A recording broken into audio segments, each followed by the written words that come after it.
Welcome back to the Bernard Lee Poker Show. We are continuing doing interviews with some of our 2022 WSOP bracelet winners. Today we have a great one. This gentleman has been on multiple times. Why? Well, he just wins multiple bracelets. It's as easy as that. He is now a five-time, count them, 5 times. Next ones will be on the second hand.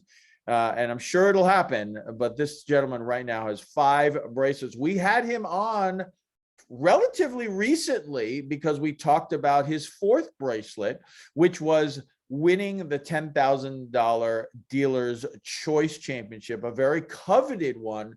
But it wasn't just because he won that one. He won it 3 times in a row.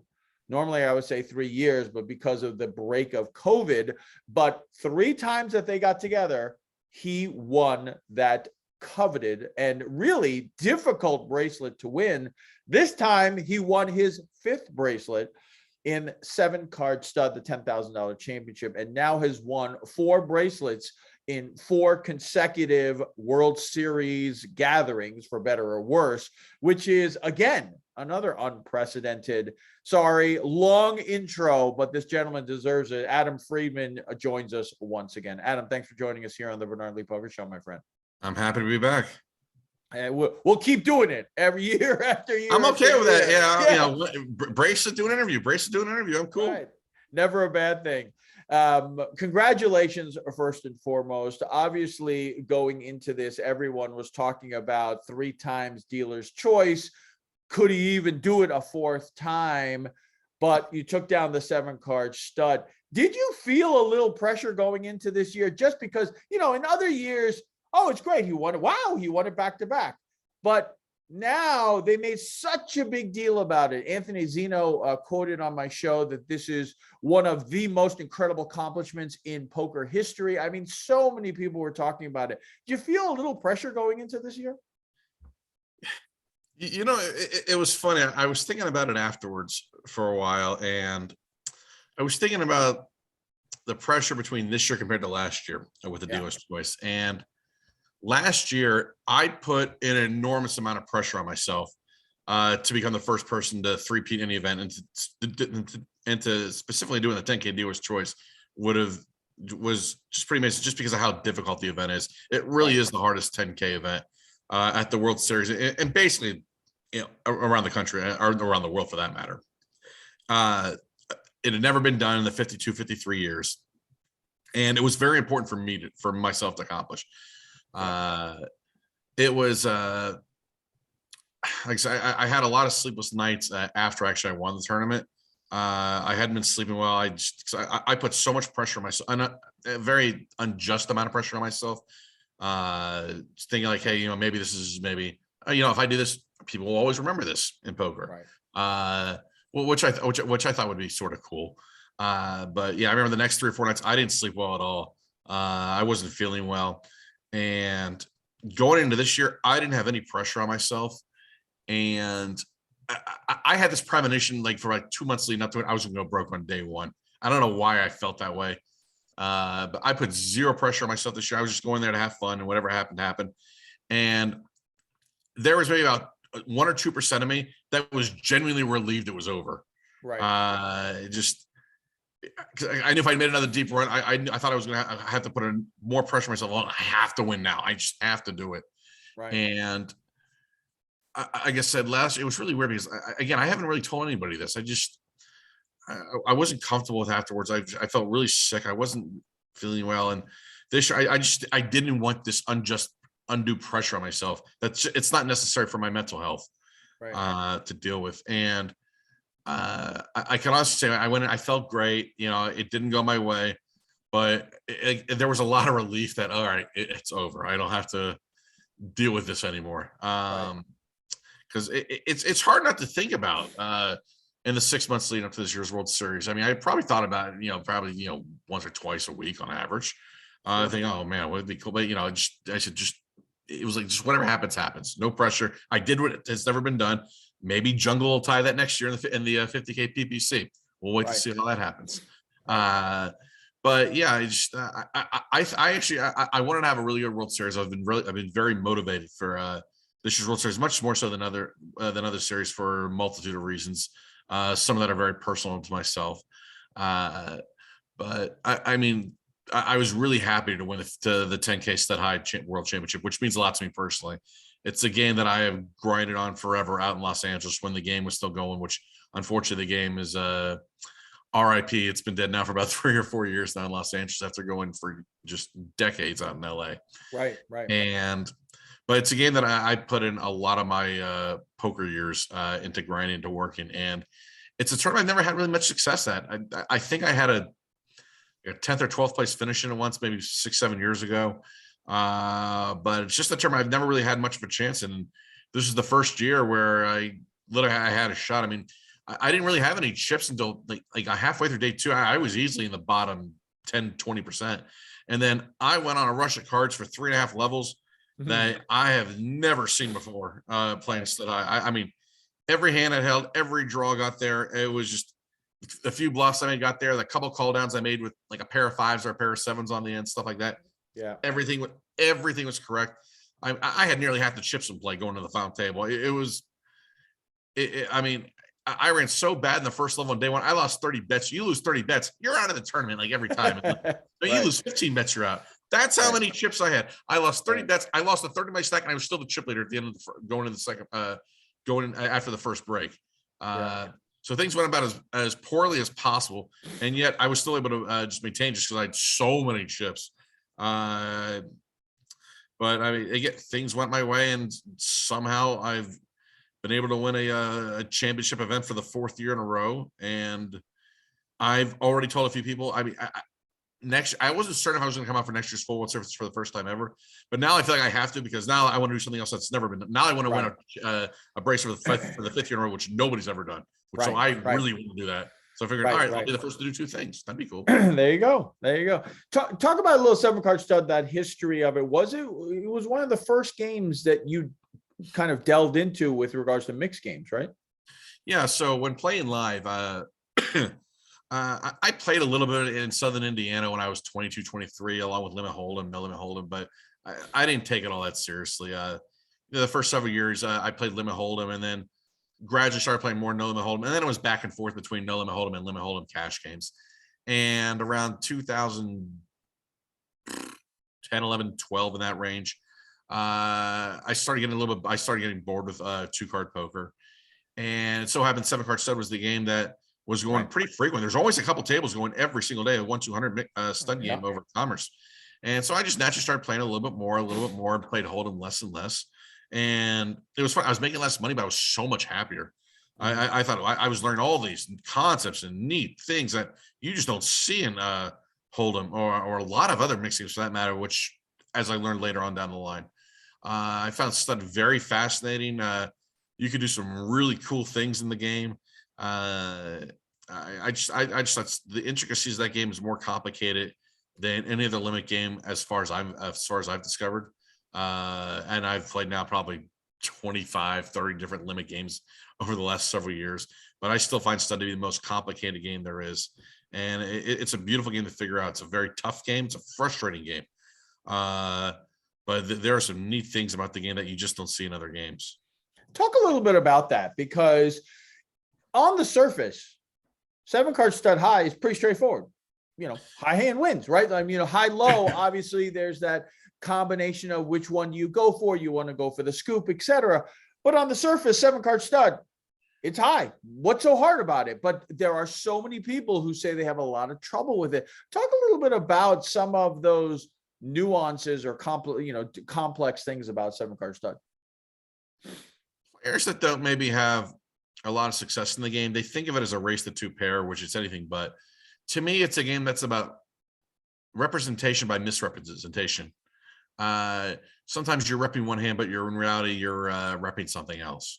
Like there was a hand where I explained to a friend of mine during the Stud High tournament where somebody raised, and I was at the point where I had a lot of chips where I could start gambling with 3-card straight type hands, open end, where when you're short, you just can't do it, or 3-card flush hands, you really can't afford to do it. And I called I think like 9, 10 jack, where all the queens and 8s were alive.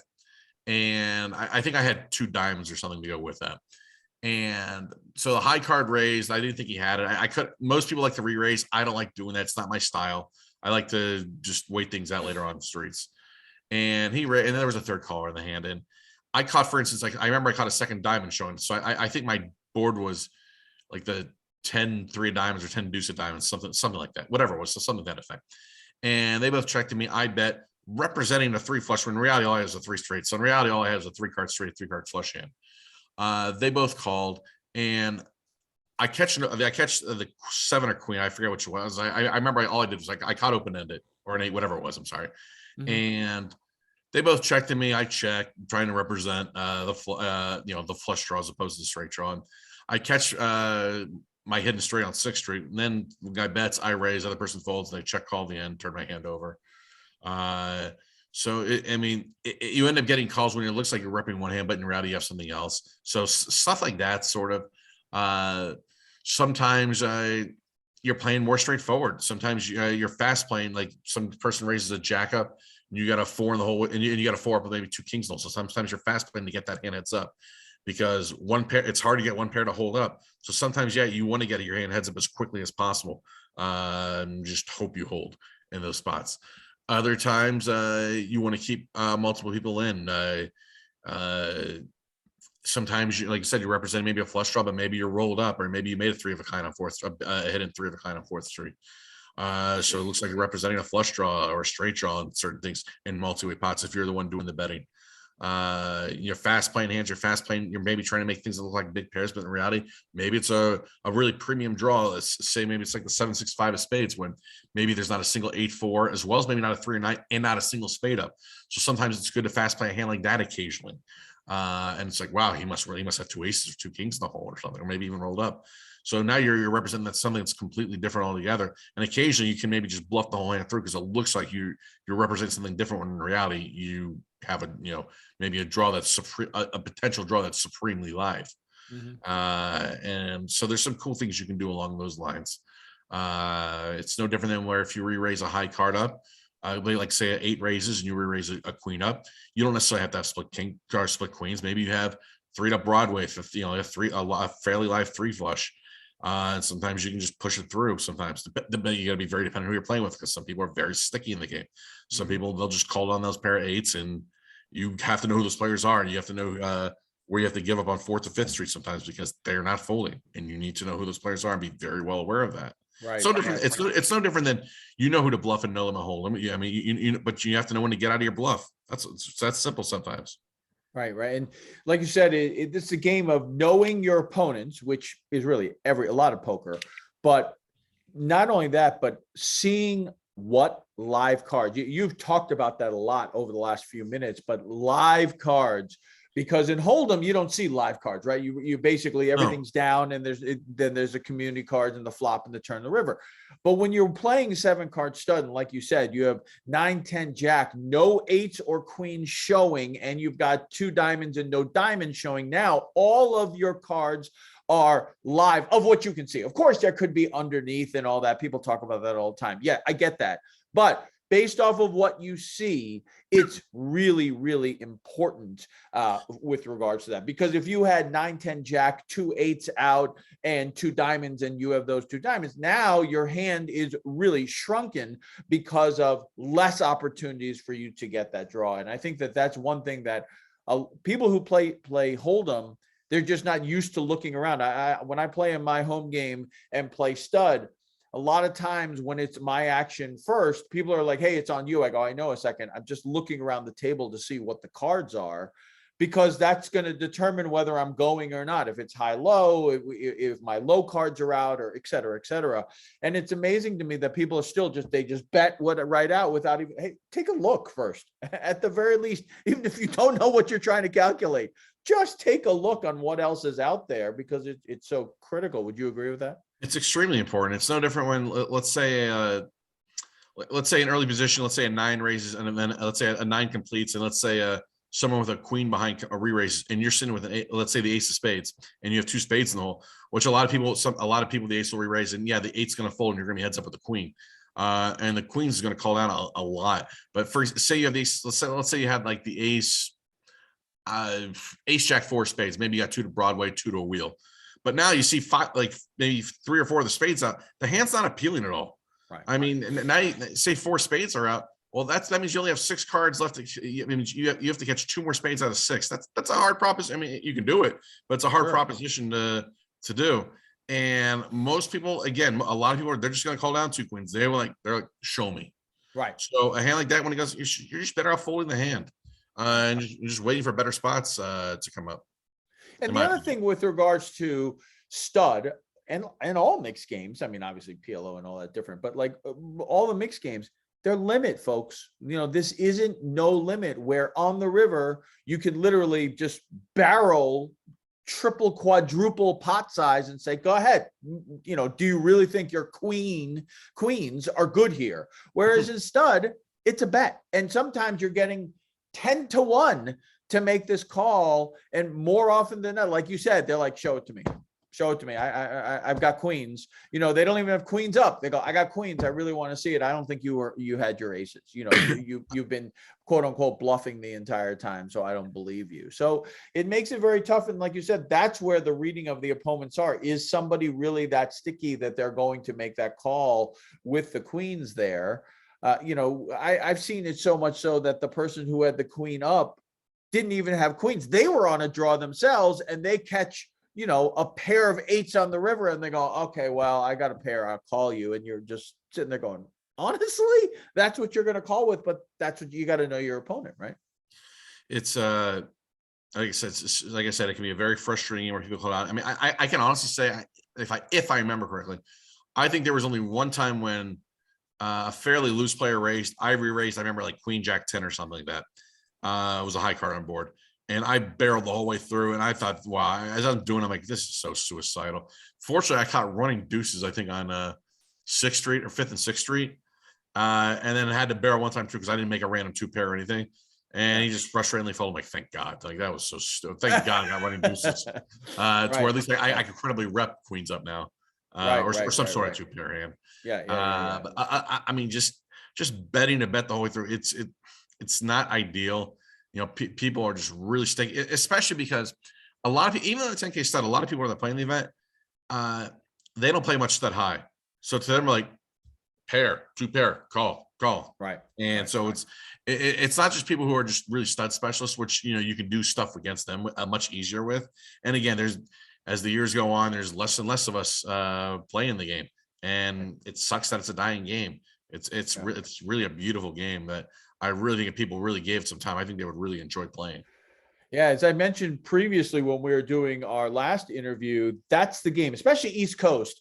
Back in the 90s, stud was known as an East Coast game. Foxwoods, Borgata, you know, well, not Borgata, Atlantic City. Yeah. Stud was everywhere. So I would go down with a buddy of mine. I would play 7-card stud. I'd play 5, 10, 10, 20. And he would play this weird game called Texas Hold'em, which he explained it to me one time when we were driving down. I go, what is that? That doesn't make any sense. Like, you don't even you don't see any cards. What's the, you know, a poker in that kind of thing. And, you know, I've loved 7-card stud for so long. I will say that it is different, I'm sure, with the $10,000 event, which this year had only 95 players, but those are the majority of the top level players, to 7-card stud at a $1,500 level. I don't think the difference is as drastic as, you know, potentially, you know, the $250,000 to a $10,000 no limit hold'em, but there is still people in the 1,500 stud that not so much. You know, they will make, unfortunately, some sticky calls, right? I mean, for the most part of the series, I mean, and it's no disrespect at all to players that play the $1,500 buy-ins, because I mean, everyone's got to start somewhere when you're playing at the World Series. Sure, but there is a difference in talent level, so to speak, between those that play like the 1,500 to the 10K, whether it's stud high, dealer's choice, Omaha, anything, anything, right? You know, if you're better, I mean, if you're one of the better players and you've had a lot of success, it's natural to play higher and higher. It's no different than the no limit hold'em players. Once you get to a point you play higher and higher, well, you start playing the high rollers, assuming you have the money, or people who are willing to back you, who have enough faith in your ability. So yeah, I mean, there's always going to be there's for the most part, there's always going to be a difference. Yeah, there's the rare, circumstance where it's just not going to be the case, but Right. we're talking very few and far in between. Right. And that's where you really have to understand the players. You know, when you're playing in the 10 card stud, 10K, not to say that there aren't differences, but they all understand the game a lot better. But in a $1,500 stud or $1,500, whatever it might be, there's a lot of players who, hey, I've played this at home. I've had some success. I'm going to give it a shot. And they're playing it like they're playing their home game, which is very different than playing it. And also some of them are playing it as if they're playing cash, not playing in a tournament. And they really get themselves into trouble. Yeah, I mean, the good thing is about the 10K is the first few early levels, you can play it more. You can play more or less like a cash game for the most part, the first few levels. Right, because it's so deep. Yeah. But I will say this. I mean, other than that one bluff where I told you I raised the queen jack 10, just barreled through. I mean, there were a couple interesting. I mean, again, the cards they smashed me for 3.5 levels where a monkey could have played my cards. Right. But there were a couple small integral bluffs that I was able to do, which I would never attempt on a 1,500, because for the most part, when you're playing 1,500s, you need to show down a little bit more often. You just do. People are much stickier. They don't believe you. And some people think when you have a reputation, this guy wins bracelets or whatever, I'm going to call this guy down. I mean, you got to figure out those people pretty quickly. Right. And even this year, I was able to make a few deep runs in some of the 1,500s this year. But it was easy to figure out the people who don't even know the right starting hands. I mean, if they don't know the right starting hands, they're going to call you down more often. I mean, right. I had a guy in the 1,500 triple draw event, I remember this year, where I rarely raise a draw 3 in the cutoff, but I got dealt what did I get dealt? I think deuces full of 4s, which is just an automatic raise in the cutoff. And the big blind, I mean, again, he hadn't folded. So it's not like a hand I can just barrel through with this guy. Well, he raises, or he calls and draws 3. All right, so first thought he's got to have the case deuce, like 100%. He's got to have the case deuce. Right. He bets. I catch a third wheel card. He's pat. Like, all right, whatever. I catch a fourth wheel card. Okay, he bets a river card. He checks. You figure he's got some sort of 9 or something. I catch a picture card, some sort. Again, this guy's unbluffable. I call, and the guy turns over. If I remember correctly, the hand was exactly 5, 7, 8, 9 jack or 10 jack. I was gonna say a jack. Yeah, I'm like, okay, yeah, that's I mean, I guess deuces 3 aren't that popular. What do I know? Right. So I mean, a guy like that. I mean, there was no way you could attempt to ever bluff this guy. You can get extreme value out of a guy like this. Exactly. Right. Where now I'm betting a couple times I bet 98s in spots where I would never consider check. Where he's drawing 1 on the end, and I'm pat. And if I'm first to act, it's like an automatic check. I bet this guy twice with a 98. Right. And both times I got called, I was good both times. And I'm just thinking, wow, this is. There can be amazing value in a lot of these 1,500s. Just people, they don't know what to do. Right. They're just playing. I've never played triple draw before. Let's give it a shot. It's fine. And they read the rule that Jack Pat is favorite to a 1 draw, but they don't realize that they're. Now with 2 to come, but Right. So yeah, it's again, these players, are they going to show up in the 10Ks? No, never. Right. But those are the players that make the 1,500s a little juicier, so to speak. But again, all those types of players, they're all going to get busted. The only question is when. One of them occasionally sticks through, and somehow they find themselves in the final 30, 40 players. You're thinking, how is this humanly possible? I mean, if the guy keeps making random hands when he shouldn't, they're just going to keep surviving. But inevitably, they're going to go bust. Right. There's always going to be a discrepancy between players that play the 1,500s and 10Ks, and just like these high rollers that people, if I had the money, I'd go play 100K or 2. No, you would get buried. These guys, all they do is study. They study charts and ranges and all this other stuff that I won't put 5 seconds worth of effort to. One, because I don't care to, and I don't ever care to play high rollers and no limit. It's got no interest in me whatsoever. Maybe outside the main event, which I'm 99% certain I'm playing tomorrow and not in an hour from now. Maybe I'll play one of the random 5 or 10K a year, if circumstances work out well. But to put all that effort in, if you're really looking to exceed, you have to put the work in. Now, good thing is for myself, with all these mixed game tournaments, I don't have to worry about people studying charts and ranges and all this other fun stuff and all these limit games because it's not out there. And for my benefit, hopefully it never will be. I'm sure someone's going to come up with something eventually one day on what to do.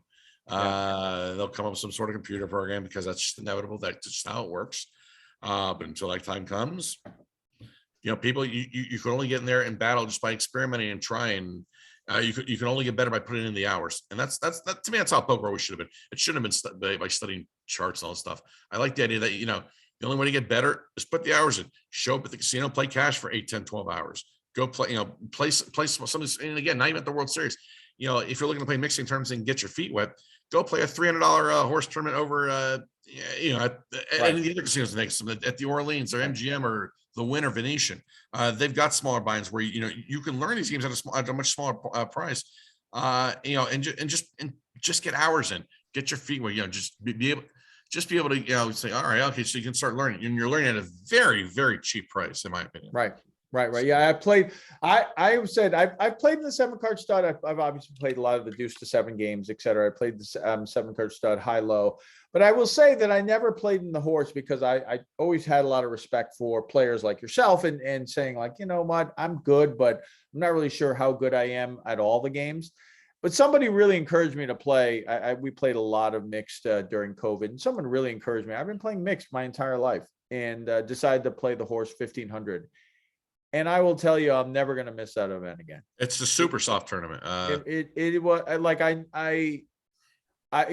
like you said, in any mixed game, limit wise, etc. Because you are going to go to that final card 85% of the time. Like you're going to see it. Like especially in any of the studs, if you get past 5th Street, you're going to see the 7th Street. You get to 4th Street on limit or Omaha, you're going to see the river. You're going to have to catch cans. I mean, there's no if and you're not bluffing anyone off of that kind of stuff. But if you can catch those kind of hands, especially late, because the bets end up being so big, you can get a little bit of a run. But again, no discredit to people I played with.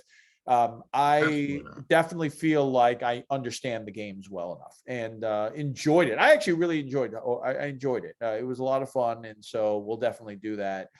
When we come back, we're going to talk more with Adam about maybe some more advice on stud, maybe even some stud high-low, but also what his thoughts were with regards to moving over to our new location of the 2022 WSOP over to Bally's Paris when we return as we continue the 15th celebration of the Bernard Lee Poker Show.